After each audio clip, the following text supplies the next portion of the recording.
Hello students, आप सभी लोगों का द्रोणा क्लासेस कोटा के यूट्यूब चैनल पर हार्दिक स्वागत है। और मैं शुभम जैन आप सभी लोगों के लिए इनपुट आउटपुट का सेशन लेके आया हूँ। यहाँ पर अपन बात करेंगे इनपुट आउटपुट एपिसोड नंबर 1 की। गाइज, अपना जो सेशन स्टार्ट है वो पजल का सेशन है जो कि चले जा रहा है। 4 एपिसोड अपन ने ले लिए हैं, मतलब 4 क्वेश्चन अपन ने वहाँ पर डिस्कस कर लिए हैं। तो 4 से 5 क्वेश्चन अपन ने डिस्कस किए तो करीबन 20 क्वेश्चन के आसपास लगभग हो चुके हैं।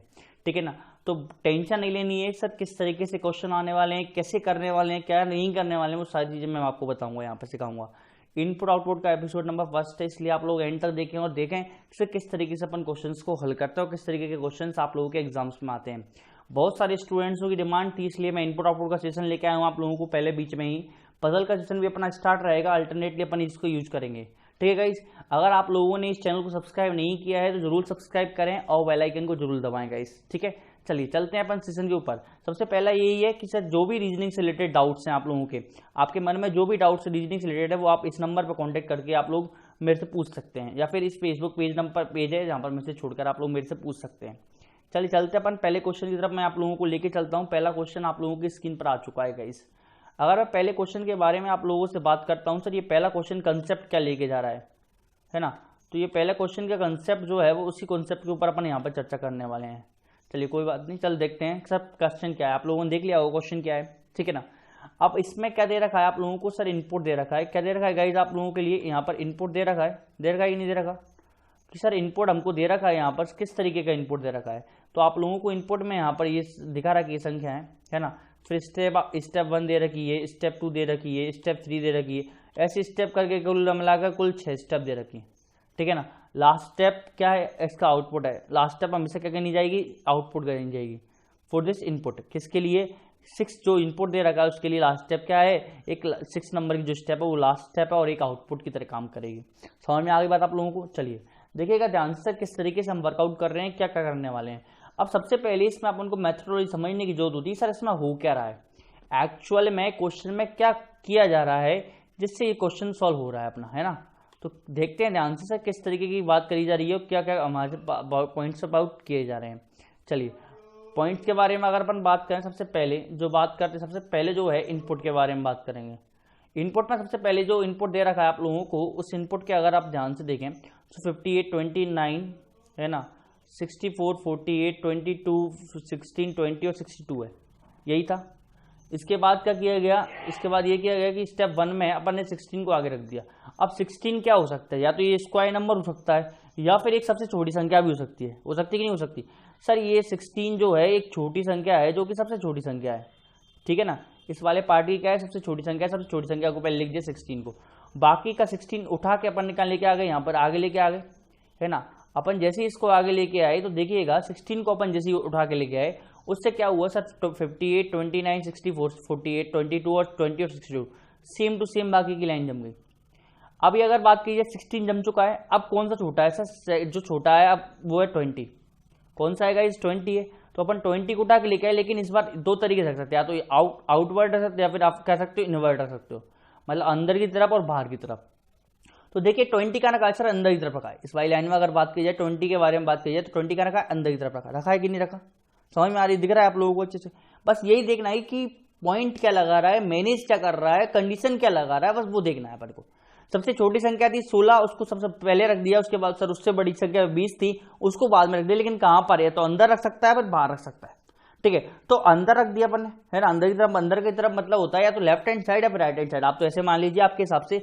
तो अपन ने क्या रखा, अंदर की तरफ मतलब राइट हैंड साइड में रख दिया, है ना, और बाहर की तरफ का मतलब होता है लेफ्ट हैंड साइड में रख दिया। समझ में आ गई बात आप लोगों को। लेफ्ट हैंड साइड का मतलब होता है बायां हाथ और राइट हैंड साइड का मतलब होता है दायां हाथ। ठीक है, चलिए इसके बाद जो बड़ा नंबर था, अब 22 है सर अगला नंबर, तो 22 को जमाया कहाँ की तरफ, अंदर की तरफ जमाया, जम गया 22, है ना। बाकी की संख्या सेम टू सेम रही।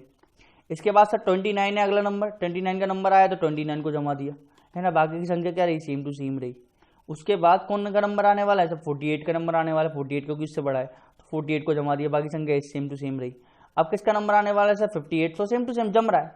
तो जब जम रहा है तो स्टेप काउंट नहीं होने वाली है, वो ऑटोमेटिक जम रहा है। तो उससे बड़ा कौन है सर, 62 को जमाया, तो 62 को जमाएंगे 62 आ गई। तो इस तरीके से अपन केवल जमान, केवल पैटर्न पता करना है कि पैटर्न क्या लग रहा है, किस तरीके का पैटर्न लग रहा है। तो इस वाले अगर बात करी जाए तो नंबर्स का डिक्रीजिंग टू इंक्रीजिंग है, मतलब घटते से बढ़ते हुए। तो अपन शॉर्ट में लिख देंगे सर कहाँ से कहाँ तक जाना है, डिक्रीजिंग से इंक्रीजिंग में जाना है। डिक्रीजिंग से कहाँ जाना है गाइस, इंक्रीजिंग ऑर्डर में जाना है, मतलब घटते से बढ़ते क्रम में जाना है। अब कैसे जाना है, इनवर्ट जाना है या आउटवर्ड जाना है। तो इनवर्ट जाना मतलब अंदर की तरफ जाना है, या आउटवर्ड मतलब बाहर की तरफ जाना है, या फिर ये बोला जाए लेफ्ट जाना है या राइट जाना है। सर राइट जाना है, राइट जाना है इसलिए क्या लिख लिया, राइट आ जाएंगे। या फिर अपन इसको क्या किससे पॉइंट आउट कर सकते हैं, ये इनवर्ट जाने के लिए अंदर की तरफ जाना है। समझ में आ गई बात आप लोगों को अच्छे से, है ना। एक ही बात है, राइट का मतलब इनवर्ट होता है, लेफ्ट का मतलब क्या होता है, आउटवर्ड होता है। ध्यान समझना मेरी बात को, बड़ी ध्यान समझना। चलिए, तो ये जो पॉइंट आउट थे अपन ने ये कह जैसे डिक्रीजिंग टू इंक्रीजिंग जा रहा है, और राइट टू, राइट का मतलब क्या हो जाएगा, मतलब है, मतलब इसलिए मैंने अलग से स्पेसिफाई कर दिया। राइट का मतलब होता है क्या, या तो इनवर्ट जाना, और लेफ्ट का मतलब क्या होता है, आउटवर्ड जाना, मतलब बाहर की तरफ जाना। ठीक है, तो यही कंसेप्ट आप लोगों को लगाना है, ठीक है ना। ये कंसेप्ट लगाना है, इसलिए सबसे पहले इसको रफ कर देते हैं, और मैं कंसेप्ट को दोबारा लिख देता हूँ जिससे आप लोगों को यहाँ पर क्लियर रहेगा गाइस। क्या होता है, आप लोगों को वहाँ पर दिक्कतें बिल्कुल भी नहीं आनी चाहिए। डिक्रीजिंग टू इंक्रीजिंग ऑर्डर मतलब घटते से बढ़ते हुए क्रम में, और कहाँ जा रहे हैं, राइट साइड, है ना। राइट साइड का मतलब मैंने आप लोगों को समझा ही दिया है, ठीक है। चलो चलते हैं। तो अब आप लोगों को जो एक्चुअल क्वेश्चन, ये तो एक्सप्लेनेशन के दे रखा होता है वहाँ पे एग्जाम में, अब जो एक्चुअल क्वेश्चन है वो किस तरीके से आता है, वो इस तरीके से आता है। अब आप लोगों को इसमें पूछा गया कि स्टेप्स बताइए अब आपको इसकी, अब इसकी स्टेप्स बतानी है, इनपुट आप लोगों को दे रखा है, स्टेप्स आप लोगों को पूरी जमानी पड़ेंगी गाइस। जमानी पड़ेंगी तो जमाने पड़ेंगे अपन को भी, यहाँ पर भी जमाएंगे अपन, ठीक है, कोई बात नहीं, जमा लेते हैं। तो देखिए एक क्या जमाना है sir, decreasing to increasing order चलना है ना, कोई टेंशन नहीं लेनी। डिक्रीजिंग टू इंक्रीजिंग ऑर्डर चलना है तो ले लीजिए, स्टेप 1 ले लेते हैं पहले, है ना। ये स्टेप नंबर 1 क्या आएगी, स्टेप नंबर सबसे छोटा नंबर आएगा। सबसे छोटा नंबर कौन है, 12। बाकी सब कैसे रहेंगे, सेम रहेंगे, है ना। 65, 88, है ना। अब 12 चला जाएगा ऑटोमेटिक, तो 12 हट जाएगा, 38 और 63, ठीक है ना। नेक्स्ट क्या आएगी, स्टेप 2 आएगी। क्या आएगी सर, स्टेप 2, है ना। आप शॉर्ट में लिखना चाहे शॉर्ट में लिख दीजिए, है ना, कोई टेंशन नहीं लेनी, समय बचाना है अपन को एग्जाम में। ध्यान रखिएगा, अपन को एग्जाम में क्या बचाना है, समय बचाना है, इसलिए अपन को बड़े ही ध्यान से लिखना है। अब 12 के बाद अंदर की तरफ आना चाहिए, अंदर की तरफ आना चाहिए, नहीं आना चाहिए गाइस, आना चाहिए अंदर की तरफ। अब अंदर की तरफ आएगा तो क्या आएगा सर, 12 के बाद कौन सा बड़ा है सर, 30 है कि नहीं है सर। 12 के बाद क्या आएगा अपना, 30 आएगा, अंदर की तरफ आएगा तो 30 की जगह खत्म हो जाएगी, और ये 38 और ये 63, ठीक है। अगला जो स्टेप बनेगा, स्टेप 3 बनेगा। अपन डायरेक्ट लिखते चलो शॉर्ट में, है ना, कोई टेंशन नहीं, ज़्यादा नहीं फैलाना अपन को। सर 12 और 30 अपन ने जमा लिया है। अब कौन जमेगा, अब 30 से बड़ा कौन है सर, 38 है, 38 जम जाएगा। बाकी सब ऐसे कैसे रहेंगे, 94, 65, 88, है ना, 98 और 63। ध्यान रखना 38 को दोबारा मत जमा देना, नहीं जमा, कुछ स्टूडेंट ऐसे होते हैं जमा देते हैं दोबारा से। Step number 4th, step number क्या करेंगे, 4th चलते हैं। 4th के बारे में क्या करें सर, 12 जम चुका है, 30 जम चुका है, 38 भी जम चुका है। अब उससे बड़ा कौन है, 63। स्वाभाविक दिख रहा है आप लोगों को यहाँ पर, सबसे बड़ा, उससे बड़ा कौन दिख रहा है, 63। 63 जमा देंगे तो 94, है ना, 65, 88 और 98, ठीक है। अब नेक्स्ट स्टेप जमाते हैं, स्टेप नंबर 5 जमाते हैं कि स्टेप नंबर 5 क्या है। चलिए, तो स्टेप नंबर 5 क्या बोल, सर 12 जम चुका है, 30 जम चुका है, 38 भी जम चुका है, 63 भी जम चुका है। अब क्या जमेगा, 65 जमेगा, है ना। 65 जमा दीजिए, 94 ऐसा कैसा, 88 ऐसा कैसा, 98 ऐसा कैसा, ठीक है। अब अगली बात करता हूँ स्टेप नंबर 6 के बारे में। किसके बारे में बात करूंगा, 6 के बारे में। सर 12 जम चुका है, 30 जम चुका है, 38 भी जम चुका है, 63 भी जम चुका है, 65 भी जम चुका है, 88 जमेगा। 88 जमेगा तो 88 जमा दूं, इसके बाद 94 और इसके बाद 98। बाय डिफॉल्ट अगर बात करी जाए सर, लास्ट के दोनों एलिमेंट जम चुके हैं, बस लास्ट के दोनों एलिमेंट बाय डिफॉल्ट जम गए ना, कोई टेंशन नहीं लेनी सर। ये अपना क्या हो गया, फाइनल आंसर, मतलब फाइनल आउटपुट क्या है, आउटपुट क्या है अपना, ये रहा। स्टेप नंबर 6 क्या है, अपनी आउटपुट है, ठीक है। तो स्टेप नंबर अपनी 6 जो हो जाएगी वो क्या हो जाएगी गाइस, आउटपुट हो जाएगी। समझ में आ गई बात कैसे किया। केवल जो मैंने ये फॉर्मेट लिख रखा है, इसी फॉर्मेट का यूज किया है गाइस, मैंने कुछ और नहीं किया नया। केवल ये जो फॉर्मेट अपने लिए लिख रखा था मैंने यहाँ पर, ये इसी फॉर्मेट का यूज किया है। घटते से बढ़ते हुए क्रम में गया हूँ और राइट जमाए, मतलब अंदर की तरफ जमाए, ठीक है ना। अब इसी से रिलेटेड कुछ 5 क्वेश्चंस आप लोगों के सामने आते हैं, तो बड़े ही ध्यान से देखना कि सर कैसे सॉल्व करने रहते हैं उन क्वेश्चनों को। गाइस क्वेश्चन नंबर 1 आप लोगों की स्क्रीन पर ये रहा, ठीक है ना। क्वेश्चन नंबर 1, 2 ये रहा आप लोगों की स्क्रीन पर, सेम इनपुट के साथ है। क्या पूछा गया है, पहला क्वेश्चन क्या पूछा गया है। अगर पहला क्वेश्चन के बारे में अगर मैं आप लोगों से बात कर लेता हूं, तो पहला क्वेश्चन जो आप लोगों से पूछा गया है वो पूछा गया है कि which of the following step will be the last, अंतिम चरण कौन सा है। तो अंतिम चरण कौन सा था, छठा था, अभी बताया था मैंने आप लोगों को, छठा था, मतलब ऑप्शन नंबर बी, ठीक है ना। अगला क्या है, निम्नलिखित में से कौन सा चरण अंत से दूसरा है। अंत से दूसरा कौन सा होगा सर, जब छठा लास्ट होगा तो अंत से दूसरा होगा सर पांचवा, तो ऑप्शन क्या आ जाएगा 5, आ जाएगा कि नहीं आ जाएगा। समझ में आ गई बात, चलो आगे चलते हैं, है ना, इस पूरे को रफ कर देते हैं। समझ में आ गया आप लोगों को अच्छे से, चलो अगले पे चलते हैं। अगला क्वेश्चन, हाँ, चरण 3 में बाईं ओर से 5वें स्थान पर कौन सी संख्या आएगी। चरण 3 में बाईं ओर से 5वें स्थान कौन सी संख्या आएगी, तो देख लें चरण 3 कौन सा है, ये रहा चरण 3, बाएं से 5वीं, मतलब ये बाएं लेफ्ट हैंड साइड ये रही और राइट हैंड साइड अपनी ये रही। बाएं से 5वीं, पहली, दूसरी, तीसरी, चौथी और ये 5वीं, कौन सी 65, पहली, दूसरी, तीसरी, चौथी और ये 5वीं, कौन सी आई आंसर का 65। तो अपना आंसर क्या आएगा गाइस 65। क्या है इसमें 65, नहीं है, नहीं है तो क्या लगा देंगे, नन ऑफ दीज। क्या लगाएंगे गाइस, नन ऑफ दीज लगाएंगे। क्या लगा देंगे, नन ऑफ दीज। नहीं है सर, तो नहीं है, तो नहीं है, बस खत्म बात, ठीक है। चलिए आगे चलते हैं।